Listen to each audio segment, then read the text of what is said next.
এই সময় আগুনের সূত্রপাত হয়। আমাদের ফার্স্ট ইউনিট ঘটনাস্থলে এসে চট্টগ্রাম শপিং কমপ্লেক্স 1 নম্বর গেটের নিচের তলায় আগুন দেখতে পাই।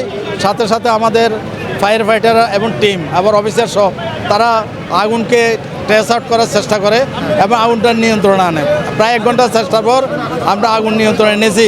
বাট এখানে প্রচুর পরিমাণে ধোঁয়া এবং হিটের পরিমাণ রয়েছে এবং ধোঁয়াটা বের হওয়ার ওরকম কোনো স্কোপ নেই, যেহেতু এটা অনেক বিশাল মার্কেট।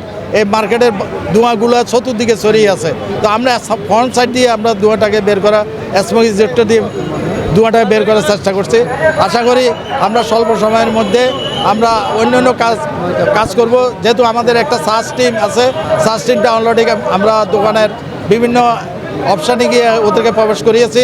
তারা ব্রিদিং দিয়ে কাজ করছে এবং যাতে কোথাও কোনো ভিকটিম অথবা কোনো ধরনের আরও আগুনের কোনো সিমটম আছে কি না, কোনো দোকানে আরও আগুনের কোনো অবস্থান আছে কি না, এগুলো দেখার জন্য তারা কাজ করছে। আমরা আশা করি আরও 1 ঘন্টার ভিতরে যেহেতু আমরা আগুনটা নিয়ন্ত্রণ আনতে সক্ষম হয়েছি, আর অল্প সময়ে আমরা যদি আর স্মোকটা কমপ্লিট করতে পারি, তখন আমরা দোকান খুলে প্রত্যেকটা দোকান সার্চ করে আমরা দেখব আগুনের শিখা অন্য দোকান ক্ষতিগ্রস্ত হয়েছে কিনা।